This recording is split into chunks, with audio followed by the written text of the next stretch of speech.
막 기쁨으로 막 다가오십니까? 오늘 이제 말씀의 제목이 마음이 뜨겁지 아니하더냐 이렇게 했는데, 여러분 부활의 이야기가 여러분의 마음을 뜨겁게 하세요? 네, 뜨거우세요? 막 부활하셨다. 막. 여러분 감사한 것은 우리가 아까 센트럴 워십팀과 찬양할 때 좀 뜨겁게 찬양을 했던 것 같아요. 저는 굉장히 또 감격이 있었는데, 네, 마음이 뜨거운가 생각해보면 약간 그러지는 못한 것 같아요. 부활이라는 사실, 이 소식이 정말 중요하고 우리가 기뻐하고 뜨거워져야 하는 소식인 거는 알겠는데, 그게 자동적으로 우리의 막 마음이 뜨거워지진 않는단 말이죠. 제가 왜 그런가 한 주 동안 고민을 해봤더니, 우리의 삶과 이 부활의 소식 사이에 괴리가 있는 거예요. 여러분 부활은요, 예수님이 죽었다가 이 죽음을 이기시고 살아난 엄청난 기적의 사건이죠. 그런데 그 죽음에서 생명으로의 기적의 사건이 오늘 나의 삶 가운데, 직장인들로 따지면 오늘 나의 직장 생활과 고된 삶 가운데, 학생들이라 그러면 매일같이 시험 공부를 하고 또 뭔가를 해내야 되는 그러한 삶 가운데 어떠한 의미로 다가오는가, 실제적으로 여러분 이것 사이에 괴리가 있는 거예요. 저도 고난주간 특별 새벽 기도회를 하고 성금요일 예배를 하고 부활주일을 맞이하면서 그런 생각을 했어요. 내가 부활주일에 정말 예수님처럼 부활하면 좋겠다. 몸에 피곤이 하나도 안 느껴지고 뭔가가 샘솟는 그런 게 막 있으면 좋겠다. 근데 여러분 현실은 어떠냐면 피곤하죠. 특세 일주일 딱 하고 나면 죽는 거예요. 부활주일에 부활하는 게 아니고 같이 더 죽어. 무덤으로 들어가. 여러분 저도 생각이 들어요. 이 부활의 소식이 뭔가 나한테 효용이 있는가, 실제적인 어떤 영향력이 있는가. 근데 여러분 오늘 본문에 보니까 똑같이 예수님의 죽음 가운데에서 크게 절망했던 주님의 제자들을 예수님이 찾아오시는 장면이 등장해요. 그리고 이 제자들을 만나주시고 깨닫게 하시고 회복시키셔서 이 제자들을 다시 서게 하시는 장면이 등장하는 거예요. 우리가 이 장면들을 살펴보면서 과연 하나님께서는 예수 그리스도를 통해 우리에게 어떻게 다가오시는가, 부활의 날에 한번 이거 살펴봤으면 좋겠습니다. 여러분 말씀의 배경은 그렇습니다. 제자들이요, 예수님의 죽음 가운데에서 뿔뿔이 흩어지고 이제 사흘이 지났어요. 예수님께서 부활하겠다고 말씀하셨던, 예언하셨던 3일째 날이 되었습니다. 그 날에 예수님을 찾아갔던 여자들이 있었어요. 그리고 예수님은 보지 못하고 천사들을 만났죠. 그리고 너무너무 놀라서 제자들에게 이야기했어요. 이런 일을 겪었다고. 근데 제자들 중에 누구도 그 이야기를 믿음으로 받아들이지 못했습니다. 그러고 나서 그 제자들 중에 두 사람이 예루살렘을 떠나서 엠마오라는 마을로 지금 걸어가는 거예요. 정확하게 왜 그 마을로 갔는지는 알 수 없지만 중요한 사실은 예루살렘을 떠났다는 거죠. 그들의 발걸음 가운데 어떠한 기대와 소망을 가지고 엠마오로 갔는가? 그렇지 않았을 거예요. 저들이요, 절망과 낙심 가운데에서 지금 엠마오라는 마을로 터덜터덜 걸어가고 있는 거예요. 그런데 그때에 예수님께서 이 제자들에게 나타나셨습니다. 그런데 여기서 우리가 충격적인 사실 하나를 발견해요. 제자들이요, 예수님을 알아보지 못했다는 거예요. 예수님이 나타나셨어요. 부활하셔서 두 눈앞에 나타나셨는데 이 제자들이 알아보지 못했습니다. 이 제자들이요, 막 사도에 속했던 그런 사도급의 제자들은 아니었다 할지라도 예수님을 주변에서 보고 따라다녔던 제자들이었어요. 그런데 알아보지 못했다? 왜 그랬을까요? 그들의 마음이 닫혔던 거죠. 그들의 영적인 눈이 닫혔던 것이고, 그들의 신앙이요 꽉 막혀서 뭔가에 사로잡혀 있었던 거예요. 과연 그것이 무엇이었을까? 오늘 본문 13절에서 17절까지의 말씀을 한번 띄워주시면, 화면에 한번 띄워주시면 좋겠습니다. 떴나요? 네, 오늘 본문 13절에서 17절까지의 말씀 제가 여러분 읽겠습니다. 13절에서 17절 말씀에 이렇게 기록되어 있어요. 그날에 그들 중 둘이 예루살렘에서 25리 되는 엠마오라 하는 마을로 가면서 이 모든 된 일을 서로 이야기하더라. 그들이 서로 이야기하며 문의할 때에 예수께서 가까이 이르러 그들과 동행하시나 그들의 눈이 가리워져서 그인 줄 알아보지 못하거늘 예수께서 이르시되 너희가 길 가면서 서로 주고받은 이야기가 무엇이냐 하시니 두 사람이 슬픈 빛을 띠고 머물러 서더라.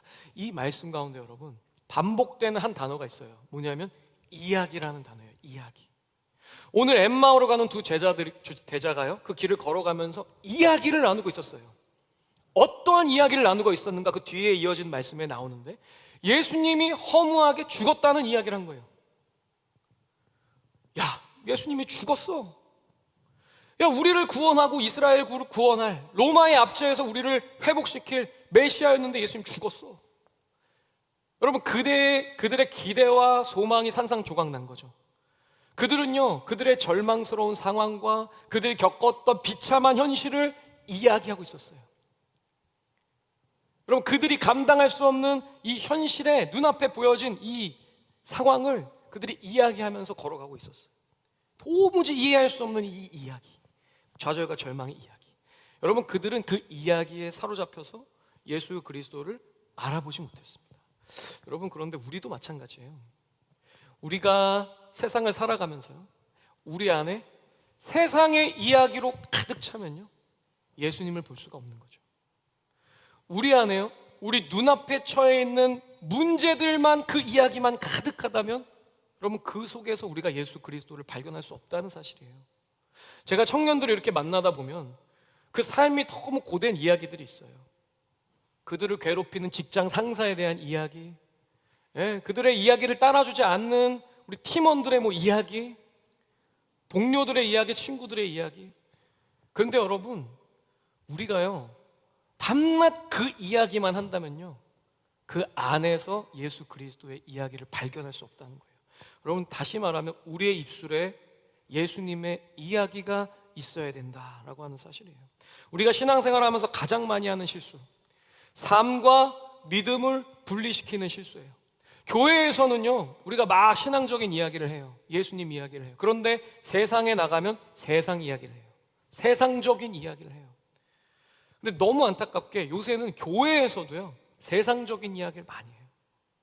우리가 교회 안에 있으면서도 어떠한 우리의 삶에 벌어지는 이야기들을 예수님의 이야기로 해석하려고 하는 게 아니고 인간적으로 해석하려고 하는 거예요. 인간적으로 조언해주고 인간적으로 바라보게 되는 거예요. 여러분, 그때 우리의 믿음 체계가 전혀 작동하지 않죠. 이 세상 속에서 우리의 믿음이 작동하지 않아요. 그래서 우리가 종교적인 이야기랑 우리의 믿음의 이야기를 혼돈하면 안 돼요. 여러분, 소그룹에서 우리 목장에서 이야기 나누실 때 리더분들이 이렇게 얘기하시면 안 돼요. 하나님이 다 잘 되게 해주실 거야. 다 잘 풀릴 거야. 여러분, 이것은 정신승리에 가까운 이야기. 물론 나쁜 이야기는 아니지만 여러분, 우리가 그 속에서 예수님의 이야기를 발견할 수 있어야 돼요. 말씀을 발견할 수 있어야 돼요. 오늘 우리가 말씀을 들었다면 우리가 계속해서 말씀을 붙잡고 우리의 삶을 해석하려고 하는 노력이 필요한 거예요. 그때에 그 안에 예수님의 이야기를 발견할 수 있다. 그래서 여러분, 질문하시길 바라요. 삶의 이야기 가운데서 질문하세요. 예수님이라면 어떻게 하셨을까? 예수님이라면 어떻게 하셨을까? 예수님이 왜 이러한 이야기, 이러한 일들을 내게 겪게 하셨을까? 여러분, 만약에 제자들이 오늘 그 예수님의 죽음을 관련해서 질문했다라면, 예수님, 이 속에 예수님이 어떤 이야기가 있습니까? 어떠한 예수님의 의미가 있습니까? 라고 질문했다면 아마 이 제자들이요, 예수님이 무려 3번에 걸쳐서 예언하셨던 죽음과 부활의 이야기를 발견했을지도 모르겠어요. 그런데 여러분, 저들은 그런 얘기를 하지 않았어요. 세상적인 이야기, 눈앞에 펼쳐진 이야기, 인간적인 이야기, 그 이야기를 하면서 걸어갔다라고 하는 사실이에요. 여러분, 한번 질문하길 원해요. 여러분의 입술 가운데 예수님의 말씀이 있습니까? 여러분이 요즘 가장 많이 하는 이야기 속에 예수님이 연결되어 있습니까?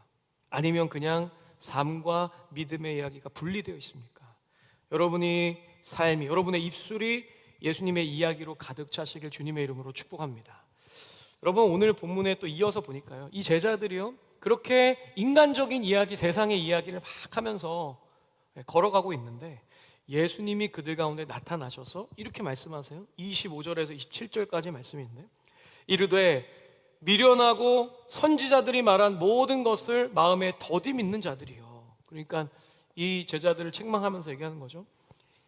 더디 믿는 이 믿음 없는 제자들아.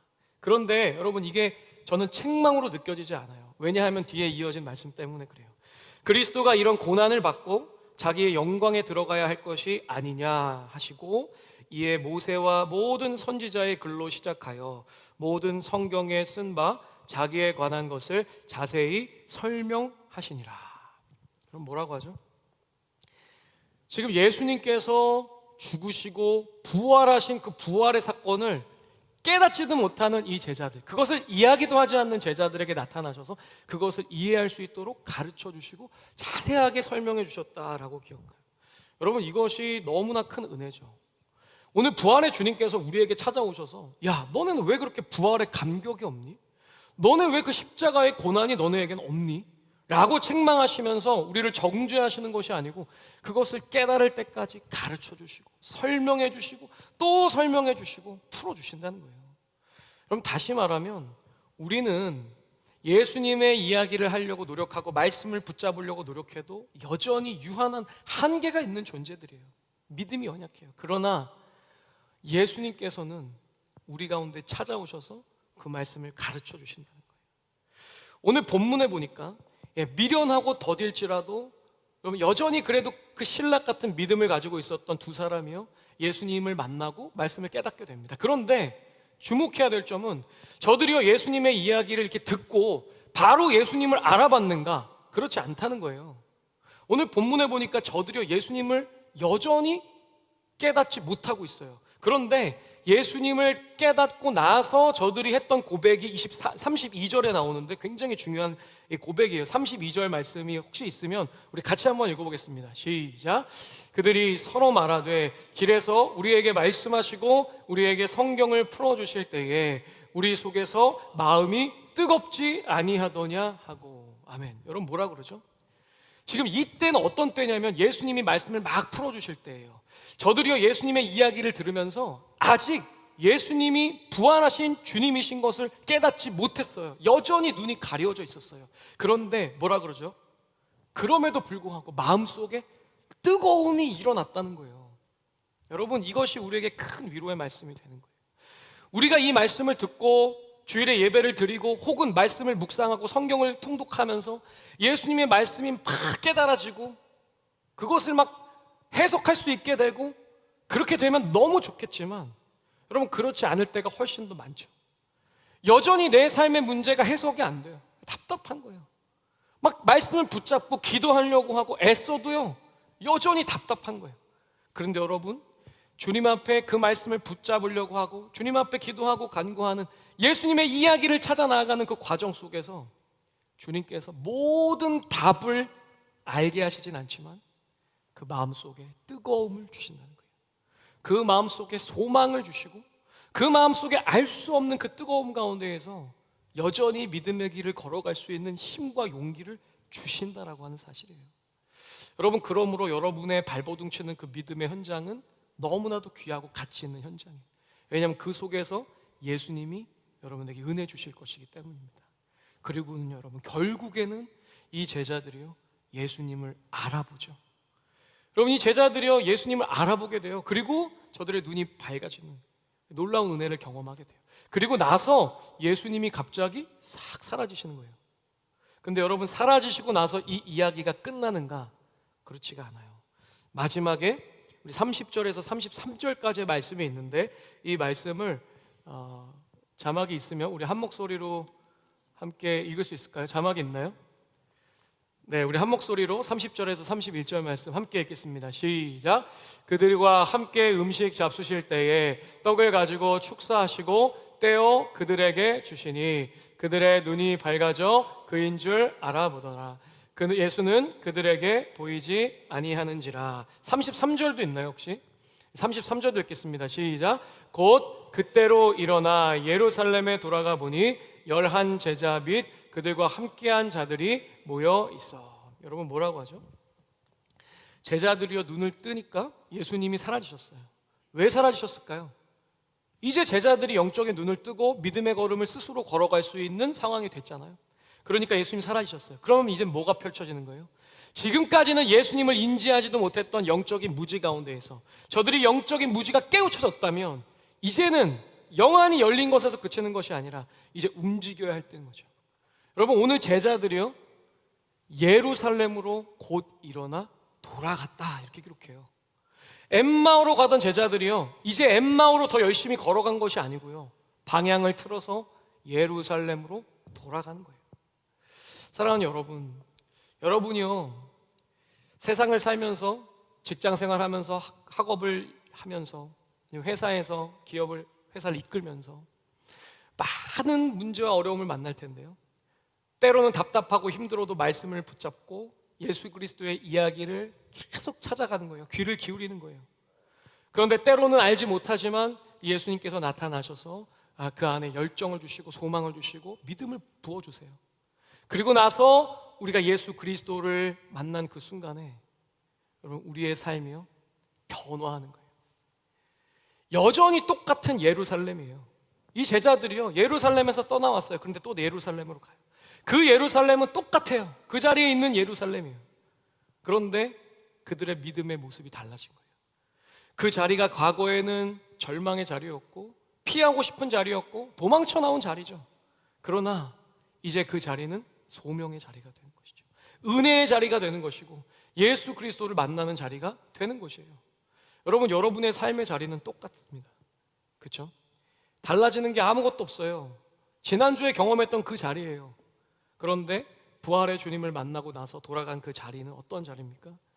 다시 내가 주님과 함께 일어설 수 있는 자리고, 주님과 함께 주님의 이야기를 써내려가는 그러한 장소고, 내가 힘들지만 여전히 주님과 함께 하면서 주님의 은혜 가운데 다시금 소명의 자리, 복음을 전하는 자리로 탈바꿈하는 은혜의 자리라는 사실을 여러분 꼭 기억하시기 바랍니다. 그래서 여러분, 우리가 부활의 이야기를 마치고 우리가 돌아갈 거예요. 똑같은 삶의 자리, 예루살렘의 자리로 돌아갈 거예요. 근데 그 자리에서 여러분이 계속해서 그 부활의 주님을 구하실 수 있기를 바라요. 말씀을 붙잡으실 수 있기를 바라요. 여전히 똑같은 문제 가운데에서도 여러분 주님 앞에 구하시길 바라요. 주님, 이 가운데 어떤 주님의 뜻이 있습니까? 주님, 이 가운데 어떠한 주님의 의미가 있습니까? 나에게 뭐라고 말씀하고 계십니까? 여러분, 그때 여러분 그 자리에 여전히 함께 하시는 부활의 주님을 여러분이 꼭 만나실 수 있기를 주님의 이름으로 축원합니다. 우리 이 시간 함께